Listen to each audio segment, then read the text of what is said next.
My fiancé married my best friend using my wedding plans, but when they came demanding money for their debts, I had them arrested and now they face criminal charges they'll never forget. I'm 27 years old. I work in human resources for a pretty big company, and I make good money. Honestly, and I need to tell this story because what happened a few months ago literally left me speechless. Like, I couldn't believe that the people closest to me were capable of something like this. I guess I should start from the beginning. When I met Jordan like 3 years ago, though honestly, looking back, I should have seen the red flags from the start. But you know how it is when you're in love. I mean, you just ignore everything you don't want to see. Jordan was 21 when we met. I was 25, and he worked at a bank, nothing fancy, like a teller or something. I don't remember exactly his position, but I know he didn't make much. At first, that didn't bother me at all, because I've always been financially independent, and I've never needed a man to support me or anything like that. But over time, I started to notice that every time we went out, I paid, every time we went to the movies or to dinner, or whatever. My card was the one that came out. He always had excuses, that rent had been expensive that month, that he had to help his mom, that they had deducted something from his salary. And I believed him because, well, he was my boyfriend and you're supposed to trust your partner, right?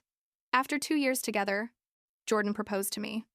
The truth is, I was kind of in shock because we had never really talked much about getting married. Like, he had never seriously mentioned the topic. And when he pulled out the ring, which honestly looked pretty cheap, but, well, I wasn't going to be the typical materialistic bride who rejects a proposal because of the ring, I didn't know what to say. It took me like a week to decide whether to say yes or no, and I finally accepted because I thought, well, we've been together 2 years.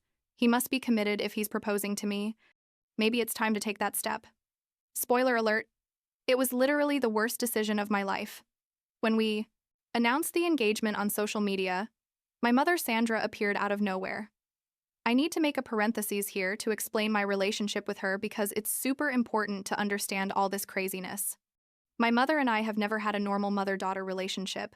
I mean, for as long as I can remember, she's been emotionally abusive and distant with me. My father, Gregory, left when I was in college. He basically cheated on her and disappeared. He never wanted to be involved in my life after that, which honestly was a relief because it's not like he was a great father before either. But my mother, she always blamed me for everything. For the divorce, for her miserable life, for basically everything. And then there's Emily. Emily was my best friend since we were kids. We literally grew up together because she was my neighbor and we spent all our time together. But here's the thing that always bothered me. My mother adored Emily. Like, she treated her better than me, her own daughter. When Emily came to the house, my mother transformed into this warm and caring person I never knew. She cooked her favorite foods, asked her about her day, laughed at her jokes. All those mom things she never did with me. I always felt like my mother would have preferred Emily to be her daughter instead of me. You know what I mean? And the worst part is that Emily knew it and played with that. She came over more often just to get that attention from my mother. So when I announced my engagement, my mother suddenly became super interested in my life. She called me every day asking about the wedding plans. She wanted to be involved in everything, choosing the dress, the venue, the food, everything. I was confused because she had never shown interest in anything related to me. But I thought, well, maybe she's trying to improve our relationship. Maybe the fact that I'm getting married made her realize she wants to be more present. How naive I was. Seriously. We started planning the wedding together. Well, more like I planned, and she gave opinions, most of them critical, but well, I was already used to that. We chose a beautiful place for the ceremony. I hired an amazing photographer that cost a fortune, but was worth it. I picked a dress I loved. We planned the menu with a super fancy caterer. I booked a trip to Italy for the honeymoon. Basically, I had everything ready. The wedding was going to be in 6 months, and I was, excited but also nervous, because Jordan lately had been acting weird. He started being distant like a month after the engagement. He wouldn't respond to my messages for hours, sometimes days, and when I asked him what was wrong, he told me he was busy with work, or tired, or whatever. We stopped seeing each other as much. He always had excuses not to come to my apartment or to cancel our dates. I thought that maybe he was stressed about the wedding. Some men get nervous with the whole marriage thing, so I tried to give him space and not pressure him too much. But then, like 3 weeks before the 6-month mark since our engagement. I was at home on a Sunday afternoon, scrolling on Instagram without thinking about anything in particular, and suddenly I see photos of a wedding. At first, I didn't pay much attention to it, like I was just going through my feed, but something about the photos made me stop. The venue looked familiar, the decoration looked familiar, everything looked too familiar. And then I realized it was my wedding. I mean, it was exactly everything I had been planning. The same flowers, the same decoration, the same venue. Everything was identical to what I had been organizing for months. I just stared at the screen, unable to process what I was seeing, and then I saw who had posted the photos. It was Emily. My best friend Emily was posting photos of her wedding, using my exact plans. And when I saw the photos of the groom, I almost dropped my phone because the groom was Jordan. My fiancé Jordan had married my best friend Emily using my wedding plans. I couldn't breathe. I literally felt like someone had punched me in the stomach with all their strength. My hands were shaking so much I could barely hold the phone, and all I kept thinking was, this can't be happening. This has to be a nightmare. I'm going to wake up any moment. But I didn't wake up because it wasn't a nightmare. It was my real life turning into complete garbage.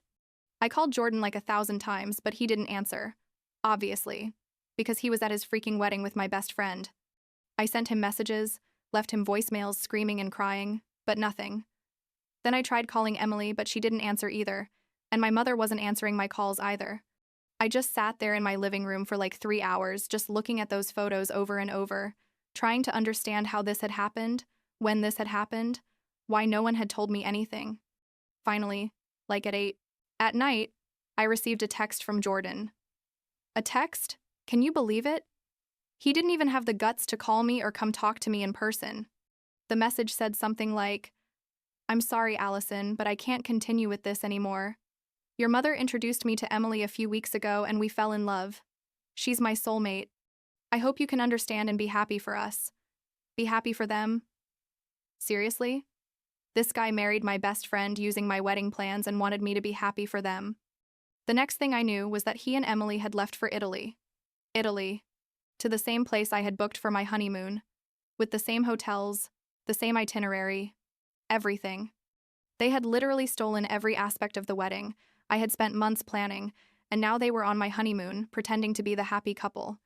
I spent the next few days in a kind of shock, like I couldn't eat. I barely slept. I was just lying in my bed trying to process all this betrayal. But then, like a week after the wedding, I got a call from my mother. And when I say she was furious, I mean I had never in my life heard her so angry. Not even when I was a teenager and did things that bothered her. She started yelling at me on the phone, telling me I was a liar, a manipulator, a terrible daughter.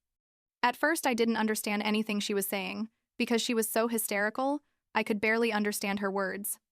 But I finally managed to understand that apparently Emily had discovered that Jordan was completely broke, that he didn't have a penny saved, that he was financially dependent on other people, basically that he was a gold digger. My mother was yelling at me that I had sabotaged Emily on purpose, that I knew Jordan didn't have money and that's why I had let him go with her. To ruin her life. I couldn't believe what I was hearing. I mean, this woman literally helped my fiancé leave me and marry my best friend, and now she was blaming me because it turns out the guy is a gold digger. I told her I hadn't sabotaged anything, that if she and Emily had been so smart, they would have investigated a little before stealing my fiancé, but she didn't want to hear anything. She was accusing me of hiding from Emily that Jordan didn't have money, of being selfish, of not thinking about anyone but myself. And I'm sitting there thinking, seriously? I was supposed to warn the woman who stole my fiancé that the guy doesn't have a penny? Why would that be my responsibility? But you can never reason with my mother. She always finds a way to make me feel like I'm the villain of the story no matter what happens. I hung up the phone because I couldn't keep listening to her accusations, and honestly at that point I was more angry than sad. Like all the sadness and pain I had felt the week before were turning into pure rage, because I realized my mother had been involved in this from the beginning. She had introduced Jordan and Emily. She had given them my wedding plans. She had orchestrated all of this because she had always preferred Emily over me. Like 2 more weeks passed. I tried to continue with my normal life, go to work, exercise, see my friends, but all the time I had this feeling of betrayal that wouldn't go away. And then one day I came home after work and found Jordan sitting on the stairs of my building. He was crying. He literally had red and swollen eyes, and when he saw me, he got up and started walking towards me. He told me he had made the worst mistake of his life, that I was the love of his life, that Emily was a controlling, crazy person, that everything had been a terrible mistake, that please forgive him and let him come back. I just looked at him, unable to believe that this guy had the nerve to show up at my house after what he had done. I asked him if Emily knew he was here, and he said no, that she thought he was at work, and that he didn't know what to do because he felt trapped in the marriage. I told him to leave, that I wanted to see him again, that what he had done was unforgivable, and that there was no way I would ever forgive him. He kept crying and begging, saying he would do anything to fix it, that he would get a better job, that he would be a better boyfriend. All those empty promises people make when they realize they screwed everything up. But I had had enough. So I went into my building and left him there on the stairs crying. That same night, my mother called me again, but this time her tone was completely different. She wasn't yelling or accusing me of anything anymore. Instead, she was all sweet and kind, telling me that maybe she had been too hard on me, that maybe I hadn't been to blame for anything, that we should forget all this and move forward as a family. I knew exactly what was happening. Jordan had obviously told her he wanted to come back to me, and she was trying to soften things up so I would take him back and Emily wouldn't have to deal with him. I told her no, that I wasn't. I'm going to forgive anyone, that everyone had betrayed my trust in the most horrible way possible, and that I didn't want to know anything about any of them. She tried to convince me, saying that families have to forgive each other, that we all make mistakes, blah, blah, blah. But I cut the conversation short and told her not to call me anymore. I thought that was where it all ended. Like I was finally going to have peace and could start rebuilding my life without all these toxic people. But no, because like 2 days later, I was at home on a Saturday morning drinking coffee and I heard someone knocking on the door really hard, like violent knocks that made the door shake. I went to see who it was and saw Emily and Jordan standing outside. Emily looked absolutely furious, and Jordan was behind her like a scared puppy. I opened the door but left the security chain on and asked them what they wanted. Emily started yelling at me that I owed her money, that the wedding had cost a fortune, and since I had been the one who originally planned everything, I should pay half of the expenses. I literally laughed in her face because this was ridiculous. Are you kidding me? She stole my wedding plans, married my fiancé, and now wanted me to pay for it. I told her to leave before I called the police, but she kept yelling and pushing the door, trying to force her way in. Jordan was trying to calm her down, but she wasn't listening to him. She kept demanding money and telling me I was selfish, that I had always been a bad friend, that she deserved to be happy and I was ruining her marriage. I tried to close the door, but she put her foot in to prevent it, and before I could react, she pushed the door so hard that the security chain broke and they both entered my apartment. Emily started pushing me and yelling in my face, and I told her to get out of my house immediately, or I was going to call the police. But she was like possessed. She kept yelling about the money, about how I had ruined her life, about how it had always been my fault that she wasn't happy, and then she hit me. She literally slapped me in the face so hard that I felt my head move to the side and my ear started ringing. I was in shock for a second, and Jordan apparently was too because he just stood there with his mouth open doing nothing. And then Emily raised her hand to hit me again, and I reacted. I pushed her with all my strength backwards and ran to my bedroom. I managed to get in and lock the door while Emily was banging from outside, yelling for me to come out, that I was a coward, to give her the money I owed her. I grabbed my phone with shaking hands and called 911. I told them there were 2 people in my house who had forced their way in, that one of them had physically assaulted me, and that I needed help immediately. The operator told me to stay in the room with the door locked until the police arrived, so I sat on the floor next to my bed trying to calm down while I listened to Emily still yelling on the other side of the door. I heard when the police arrived, like 10 minutes later, I heard voices. I heard Emily yelling that I was the one who had started everything, and then everything got quieter. One of the officers knocked on my door and told me it was safe to come out, so I opened it and found Emily handcuffed and crying, and Jordan had simply left. The coward had fled as soon as he saw the police arrive. The officers asked me what had happened, and I told them the whole story. I showed them the marks on my face where Emily had hit me. I showed them the broken security chain on my door. Emily was yelling that I was lying, that she had only come to talk and that I had attacked her first. But there were cameras in the hallway of my building that clearly showed how they had forced entry, so her lies didn't work. They took Emily away, arrested for trespassing and assault, and I was left there in my apartment with the broken door, trying to process everything that had just happened.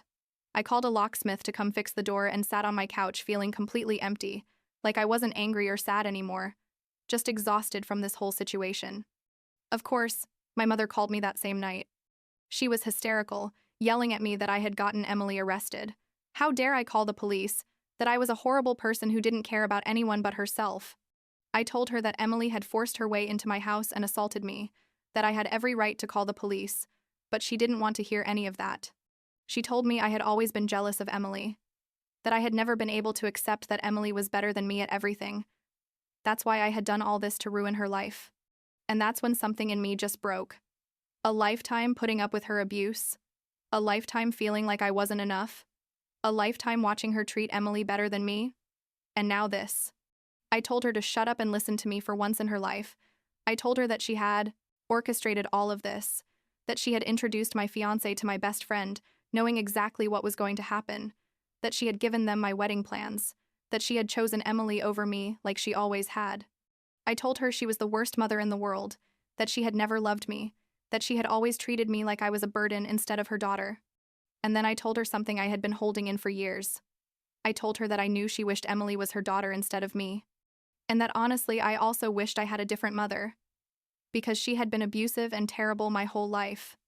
I told her that if she contacted me again, if she tried to defend them again, if she kept blaming me for her own actions, I was going to get a restraining order against her too, against Emily, against Jordan, against all of them. There was silence on the other end of the line for what seemed like forever, and then my mother hung up without saying anything else. And honestly, I felt liberated, like I had finally said everything I needed to say. I had finally set boundaries that I should have set years ago. Now, like 2 months after all this, Emily is facing criminal charges for what she did. Jordan is apparently living with his mom because Emily kicked him out of the house. Karma, I guess. And my mother hasn't contacted me since that last call. I got a temporary restraining order against Emily, and I'm in the process of making that order permanent, and I'm probably going to get one against Jordan too, just in case he decides to show up again. Last week, my lawyer told me Emily is trying to get a deal with the prosecution to avoid going to trial, but I'm determined not to let her get away with it so easily. I want her to face the consequences of her actions. And honestly, after everything she did to me, I don't feel even a little bad about it. As for my work and my personal life, I'm focusing on myself for the first time in a long time. I started therapy because I clearly need to process all this trauma from having an abusive mother and toxic friends, and I'm trying to rebuild my life without all those people who only hurt me. I'm not going to lie and say I'm completely fine or that I've already gotten over everything, because there are still days when I wake up and can't believe all this really happened. But I'm better than I was 2 months ago, that's for sure. The weirdest thing about all of this is realizing that the people who were supposed to love and protect me were the ones who hurt me the most. My mother, who should have been on my side no matter what, chose a stranger over her own daughter. My best friend, who knew all my secrets and vulnerabilities, used them against me. And my fiancé, who was supposed to spend the rest of his life with me, betrayed me in the most public and humiliating way possible. But I guess in the end, this taught me something important about setting boundaries and not tolerating abuse just because it comes from family or from people who have been in your life for a long time. Sometimes the most toxic people are the ones closest to you, and sometimes the best decision you can make is to simply cut them out of your life completely, no matter how much it hurts at first. And that's basically where I am now. Rebuilding my life without them, being more selective about who I let into my circle, and learning to trust myself and my own judgment again. It's a slow process, and there are difficult days. But at least now I'm surrounded only by people who genuinely care about me and aren't trying to use me or hurt me. And that, honestly, is more than I had for most of my life.